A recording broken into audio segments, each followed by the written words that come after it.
than that.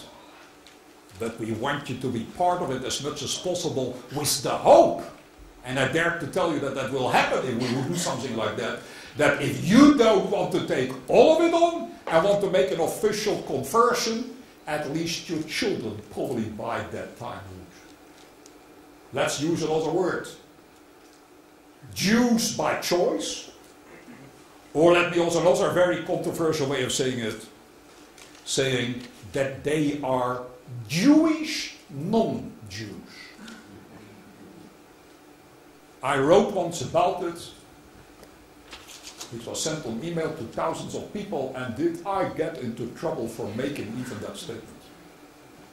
But I still believe in it. It may not be the exact right word, I don't have yet the right word, Jewish non-Jews. But we have seriously to start thinking about this. Because we deal with issues today because of the state of Israel.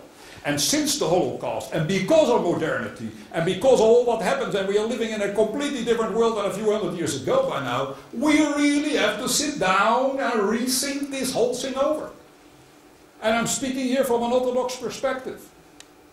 Do you know that the Rambam Maimonides makes it very clear that a non-Jew can take on himself as many mitzvot as he would like to, as long as he makes it clear that he is not obligated. Obligated we are. And even that is a matter of tremendous discussion, which I will come back to on Wednesday. But at least we must openly allow these people to say, okay, you know what? Give us an opportunity to fall in love with the Jewish tradition. We may not go it the whole way, but we will go it as far as we want. And perhaps there will be a ladder of observance, meaning to say, we will grow in this over the years. And slowly getting closer to what the real Jewish, full Jewish life is all about. Does this solve all the problems, my dear friends? It doesn't. But neither does it help you when you start to convert people who are not there to do this, who don't really want to do this, or, and this happens, I can tell you that for clear, that people are sometimes forced to say in front of a rabbinical court, yes, I'm going to go and live in according to Jewish law, while everybody knows that they're not going to do it. That's asking people to be dishonest.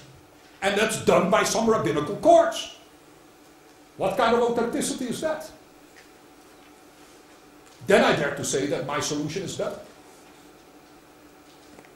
And we have to remember another statement, which I also will come back to in one of the other lectures. Your famous Sir Isaiah Berlin, who was a marvelous philosopher, very little to do with Jewish religion or the Jewish tradition, although he was a very proud Jew, constantly in his works makes the point that there are no optimal solutions in this world. This idea that we will find a solution which will solve every problem, the whole of history proves that there is no such thing. On the end, it is always giving and taking. There is indeed a compromise to be made sometimes. I'm only saying about truth you can't get. How much righteousness on one side and how much truth on the other side, he asks. How many things can be told or are moral when they don't get into a clash with another moral problem? Anybody who studied philosophy knows what I'm speaking about. These are complicated cases. Here also, we don't have absolute solutions. The halakha doesn't even have absolute solutions. What it can do is to give us a guideline how perhaps we can deal with these issues.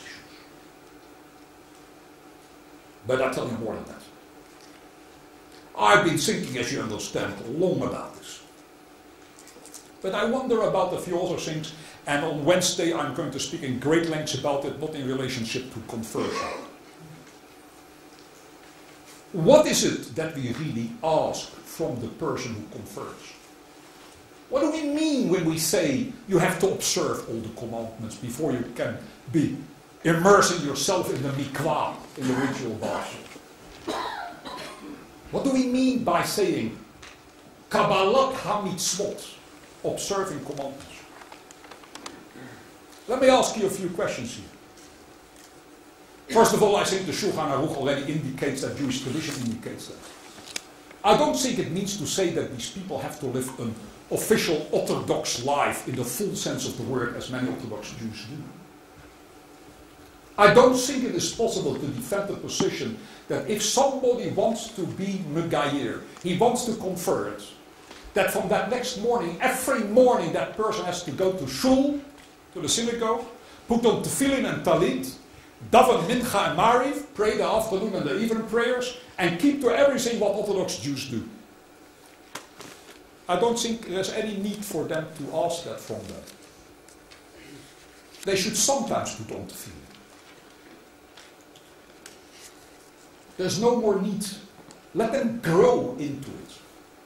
There's a beautiful statement by Franz Rosenzweig, who was one of the great philosophers in the earlier days who came from a completely assimilated background and then moved into the Jewish tradition. One day they asked him, he was a very famous man and has written tremendous beautiful works about the Jewish tradition. One day they asked him if he is putting on tefillin. I suppose you all know what tefillin are. And he answered marvelously. And you have to read between the lines. He said, not yet. And he meant something very deep by it. I'm not yet ready for this. I hope to get there. It is a dream of mine that one day I can put on tefillin. Because it is not just putting the tefillin on. It is living in according to a certain mentality, with a certain attitude, and certain feelings and emotions. There's much more to it than just putting on the physical tefillin. And Rosenzweig understood that so well. I would just suggest the same thing about these people who do want to become Jewish and do want to make the Giyur. Is there a need that every day they have to put on tefillin? Let me ask you another question. Do they really have to walk the whole day with a kippah, with a yarmulke on their head? Do you know, if you look back into Jewish tradition, you will see, not so long ago, Jews did not walk all the time with a kippah on their head. They did that only when they went to synagogue, when they ate, when they had to make brachot, when they had to make blessings. If you go today to the Syrian community in Brooklyn, which is a very Orthodox community, you will see that most of the time they don't walk with anything on their head at all, because it is not their tradition to do so. And that's a tradition which goes back thousands of years. The Shulchan Aruch, the Codex of Jewish Law, writes, Rabbi Yosef Karo, that now we should work always with our heads covered. But that's really a kind of a maaseh of a righteous person. It is a kind of a very righteous thing to do, which was originally not part of the Jewish tradition. You only did it when you prayed. Let me ask you another thing. Does it mean to say that we must insist that they indeed pray morning, afternoon and evening prayers? I'm not so sure about that, if we need to insist on that. What we need to insist on is one thing. Did you get the music? Did you hear what's going on? Did you pick up on our mission? Do you understand what it means to be Jewish, and that we go out in this world because the world needs Jews and the world needs the Jewish tradition? If you didn't get that, then the question is, to what extent did you understand what it means to put on tefillin and to walk around with a kippah? Tzitzit, the frinks, do we really have to walk around with this all day? The Torah says only one thing. If you have a four-cornered garment, you need to put tzitzit on. But if you don't have it, then you don't need to go out of your way to get one. Today, Orthodox Jews like myself, I wear them. But you know, there's even a halachic discussion if we should do so, or say a bracha over it, because it is artificial.